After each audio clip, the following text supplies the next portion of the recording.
So I'll piggyback on what Sean has been getting us started with, and good morning to everybody. Thank you for hauling out early this morning after I think a lot of people had a late night last night.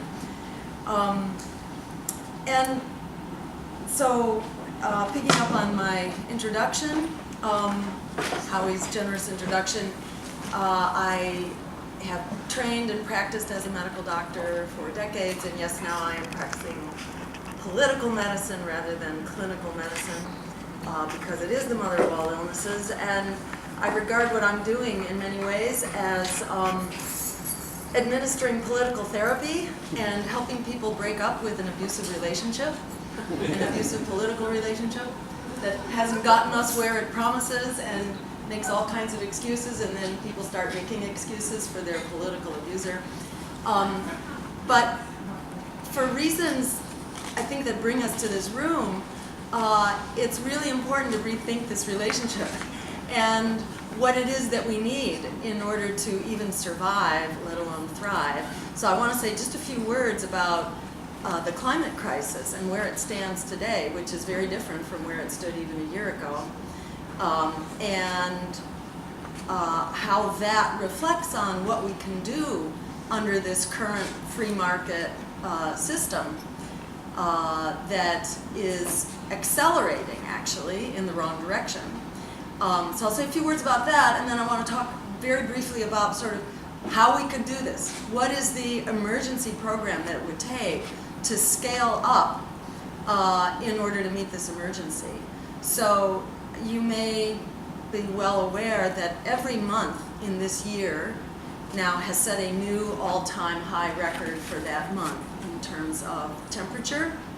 We're seeing not only this apocalyptic fire in Alberta, Canada, which, to put it mildly, is unbelievably ironic that there in tar sands country, where one of the largest assaults on the climate is taking place, climate change is coming back with a vengeance, as if Mother Earth were rousing to say, you can't do this, you've got to stop. We have the new heat waves in India that you may have heard about, with temperatures in the 120s, and that's just the heat temperature. I haven't heard what the humidity is, because when you have humidity on top of heat, it makes the effective temperature then actually much higher. And they say it's like opening a hot oven just to sort of be in the air there. And this is going to be the average heat wave in the climate that we are going to. About 2 weeks ago, there was an announcement made by a senior scientist of NOAA, the National Oceanic and Atmospheric Administration.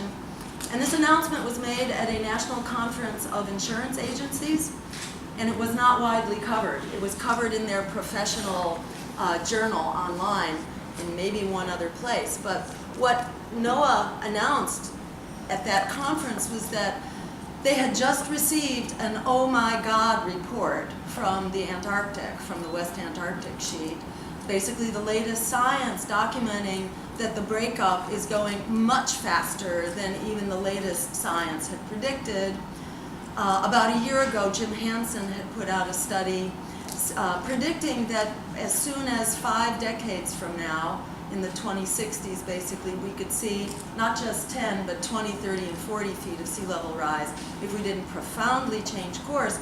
And this is essentially what the new data that the NOAA administrator was referring to, that said, that basically advanced the timeline to say that by 2050 we could see 9 feet of sea level, which means, half of Manhattan will be underwater. It also means that we will lose all coastal cities and ports. So if you're worried about the Trans-Pacific Partnership, no worries. There will be no maritime trade. There will be no ports from which trade will take place. But unfortunately, that means no population centers either. And if we think we have trouble right now with 40 million refugees, I think it is now, the global refugee count related to poverty and war and climate change, it's about 40 million. we're talking hundreds of millions of refugees at a minimum.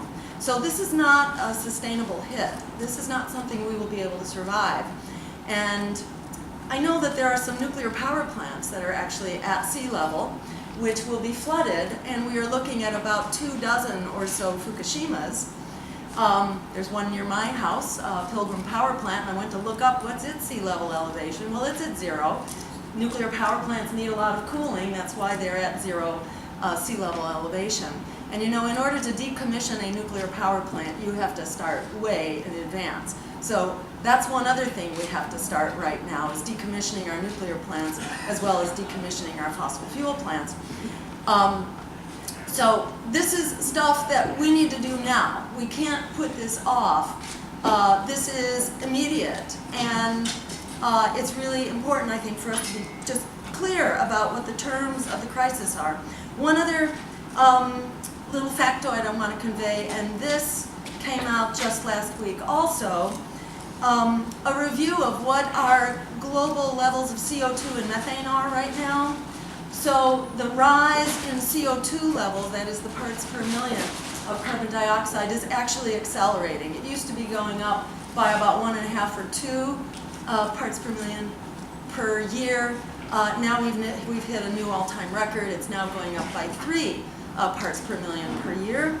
And here's what is, I think, most concerning of all. Methane levels the increase in methane levels has basically doubled as well. So in other words, the rise in methane has now gone up 100% over the baseline of the last many years, which could just be, variation, but it's not likely to be, because, we are fracking up a storm right now, and we know that fracking leaks methane. The other very worrisome possibility is that this rise in methane represents an accelerated meltdown now of the permafrost under the oceans and in the Arctic. That is basically the carbon bomb of nightmare proportions, because, as you may know, methane in the short term is about 70 times more powerful than carbon dioxide. So this so-called methane bomb, represented by the melting of the frozen methane in the so-called permafrost, is extremely dangerous. So all these are reasons why this is not something that should be left up to private companies who not only have a stake and a conflict of interest about carbon reductions, but they're legally obliged to make greatest profit on their dollar. So I think this underscores that it's essential that we move to the kinds of systems you'll be hearing us talk about today for actually managing our energy resources as a public good. And I'll just say a quick word about the Green New Deal, which is our proposal for how we do this. In the 1930s, we recognized that we had an economic emergency. Well, for most people, we still have that economic emergency. And we have on top of that a climate emergency. So it turns out you can solve them both together through a New Deal type program, but in this case it's green, in order to transition our energy, our food system to a sustainable, locally based and healthy food system, as well as our transportation, which is a major source of carbon emissions, moving to a largely public transportation system, including safe bike paths and safe sidewalks, so that we can include muscle power transportation that dovetails with our public transit. As well as ecosystem restoration as part of restoring critical infrastructure. If you do this, you save so much money by the health improvements from preventing pollution that it essentially pays for itself just in terms of those health benefits. And this is well documented in reports put out by Mark Jacobson from Stanford. And I'll mention also the country of Cuba was the living evidence of this when their oil pipeline went down in the early 1990s. Their death rates, because they had no pollution, they moved to a healthy, largely plant-based, organic food system overnight, and they used muscle-powered and public transit. Their death rates from diabetes went down 50% almost overnight, and their death rates from heart attacks and strokes went down about 30%.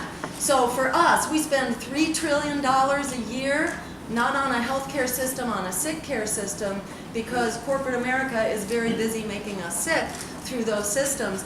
By transforming them rapidly, we can basically pay the cost of transition. In addition, a Green New Deal, besides reviving the economy, turning the tide on climate change, it also makes wars for oil obsolete and enables us to basically massively cut our military budget, which is largely about securing fossil fuel and energy resources and their routes of transportation.